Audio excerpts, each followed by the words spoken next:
Bonjour, bienvenue sur mon channel. Je suis Dolly et aujourd'hui nous avons comme sujet Jésus, un choix ou une obligation. Pour moi, je te dirais que Jésus, c'est carrément une histoire de choix et pas une obligation. Jean 1,12 nous dit, à tous ceux qui l'ont reçu, il leur a donné le pouvoir de devenir enfants de Dieu. Il a bien dit à tous ceux qui l'ont reçu. Donc, c'est question de choix. Tu choisis de le recevoir, mais tu n'es pas obligé de recevoir Jésus. Mais comme nous savons que tout choix a ses avantages, c'est que découle de ce choix. Alors, c'est ce que je voulais dire aujourd'hui. Je voulais qu'on partage sur ça, que Jésus, c'est un choix. Et aujourd'hui, je voudrais même dire qu'il y a beaucoup de chrétiens, beaucoup de gens qui sont chrétiens, pas par choix. Ils sont chrétiens, certains par obligation, parce qu'ils sont nés dans une famille chrétienne. Certains, ils sont chrétiens par prétention aussi, mais pas vraiment par choix. Et c'est de ça dont je veux vraiment parler. J'aimerais qu'on comprenne l'importance de faire le choix. Parce que cette nuance va permettre, disons, aura des conséquences dans notre marche. Ça aura des conséquences dans tout ce que nous ferons étant chrétiens. Donc, faire le choix, je veux juste interpeller, comme je dis, que accepter Jésus, Christ dans sa vie, donc faire le choix de Jésus, ce n'est pas seulement une histoire de faire la prière d'acceptation. Non, ce n'est pas seulement la prière, mais c'est plus encore, c'est être sous les pas de Jésus. Et tu ne peux pas être sous les pas de Jésus si tu n'as pas fait le choix. Tu ne peux qu'être sous les pas de Jésus si tu as fait le choix. Donc, c'est-à-dire, tu sais à quoi est-ce que tu es en train de t'engager. Voilà pourquoi je suis en train de faire cette nuance entre le choix et juste être chrétien. Il faut faire un choix. Jésus, c'est un choix. Lorsque tu fais ces choix-là, tu vas vivre par rapport à ces choix-là. Et j'aimerais qu'on parle aussi de l'avantage d'être chrétien, de faire ce choix-là. Pourquoi? Lorsque tu fais ce choix, quelles sont les conséquences ou quels sont les avantages de faire le choix d'accepter Jésus? Romains 3, verset 23 nous dit « Car tous ont péché et sont privés de la gloire de Dieu. » Donc, ça c'est le pourquoi et l'avantage de faire le choix d'accepter Jésus-Christ. Car tous ont péché et sont privés de la gloire de Dieu. Accepter Jésus, non seulement on devient un enfant de Dieu, mais aussi tu gagnes l'autorisation, la permission, la voie libre de revenir vivre dans la gloire de Dieu, ton Créateur. Jésus, qu'est-ce qu'il fait en mourant sur la croix? Ce que Jésus a fait, il nous a ramenés dans la présence de Dieu, à vivre dans la gloire de Dieu. Mais pour vivre dans cette gloire, il y a un choix à faire. Le choix de devenir enfant de Dieu. Le choix d'accepter Jésus-Christ qui a donné sa vie afin que tu deviennes enfant de Dieu, co-héritier de Jésus-Christ, co-héritier du Christ. Voilà l'avantage de faire ce choix-là, d'accepter Jésus-Christ comme ton Seigneur.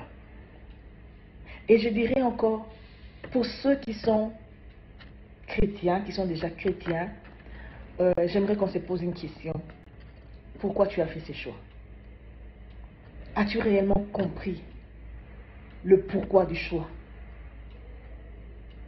Est-ce que tu as compris pourquoi tu dois être chrétien, tu dois accepter Jésus, ou bien c'est seulement de lèvres? Comme je l'ai dit, si tu as compris pourquoi tu dois accepter Jésus, les conséquences sont autres, ta marche sera autre. Tu seras sur les pas de Jésus. Mais si tu n'as pas encore compris, si tu es chrétien parce que ta famille est chrétienne, si tu es chrétien parce que on t'a parlé de Jésus, on t'a dit il faut accepter Jésus, ta marche sera autre. Mais si tu es chrétien parce que tu as compris l'importance de Jésus dans ta vie, tu ne seras plus seulement chrétien, mais tu dois devenir un disciple. Un disciple, c'est lui qui est sur les pas de Jésus, qui fait ce que Jésus veut. Un disciple qui va dehors pour gagner les âmes. Un disciple qui suit un maître, qui suit un Seigneur, l'exemple. C'est ce que tu seras. Tu ne seras pas tout simplement un chrétien, mais tu seras disciple parce que tu as compris pourquoi tu as accepté Jésus tu sais pourquoi tu as accepté Jésus. Voilà, c'est ce que je voulais dire. Et pour ceux qui n'ont pas fait le choix d'accepter Jésus-Christ, je vous inviterai plutôt à lire un peu l'histoire de Jésus. Parce que moi, je suis née dans une famille chrétienne, mes parents chrétiens, ma famille, tout le monde chrétien, et j'ai adhéré.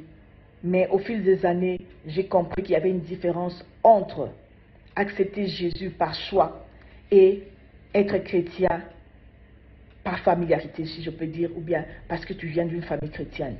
Vous voyez? Alors, c'est pour cela que je voulais partager cette vidéo avec vous.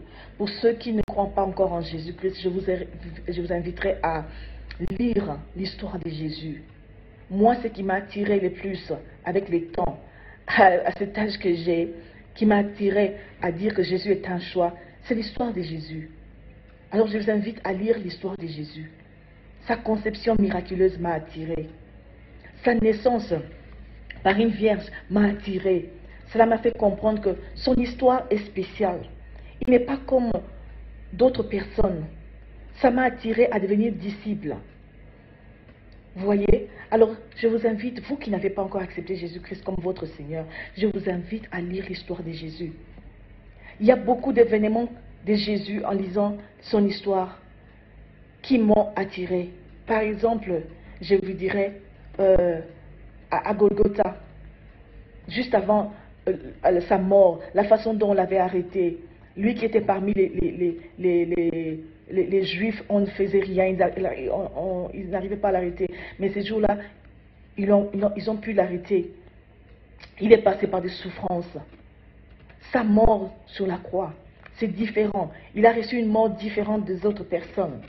Je ne sais pas s'il y a une autre divinité dont l'histoire est comparable à l'histoire de Jésus.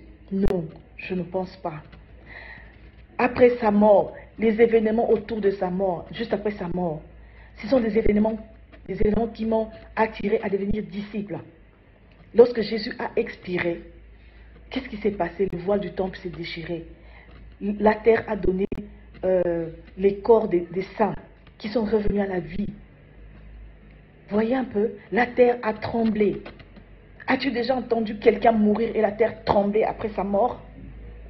As-tu déjà entendu les morts revenir à la vie parce qu'une personne est morte? Non, il n'y a que Jésus.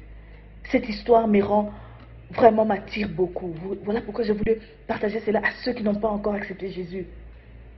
Lorsque Jésus est mort, ceux qui l'ont arrêté, les soldats, toutes ces personnes qui s'est moquées de lui à la croix, toutes ces personnes qui se disaient, ah oui, tu as déclaré que tu étais fils de Dieu, descends et libère-toi. Mais ces gens-là, lorsque Jésus a expiré, ils ont vu comment la terre avait tremblé. Ils ont vu les événements qui se sont passés après sa mort. Ils ont fini par dire, cet homme était définitivement le fils de Dieu. Vous voyez? Donc, cela fait de Jésus quelqu'un de spécial. On peut lire ça dans Matthieu 27, 51 à 54. Cela fait de l'histoire de Jésus spéciale. Voilà pourquoi moi j'ai dit que j'accepte Jésus et je deviens disciple. Voilà pourquoi Jésus est devenu un choix pour moi. Son histoire est spéciale. Si tu ne crois toujours pas à l'histoire de Jésus, je vous dis que Jésus a fait sa mission jusqu'à la fin. Il est parti, il a dit ceci, je vous enverrai le Saint-Esprit. Quand on lit dans Jean 16, 8 à 9, Jésus dit, le Saint-Esprit, il est celui qui nous convainc du péché. Il nous convainc de la justice, il nous convainc même du jugement. Il nous convainc du jugement pour ceux qui ne croient pas.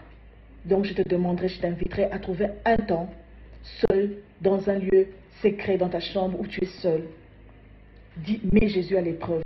Dis à Jésus, si tu es réel, j'aimerais savoir. Je ne connais pas la vérité. J'aimerais savoir la vérité.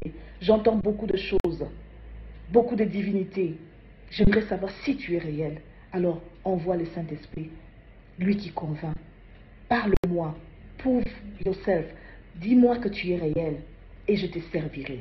Si tu fais cette promesse à Jésus-Christ, je t'assure, YouTuber, il va se manifester. Le Saint-Esprit va se manifester. Il va te montrer son amour. Il va te prouver l'amour qu'il a pour toi, de donner sa vie, sa chair, son sang.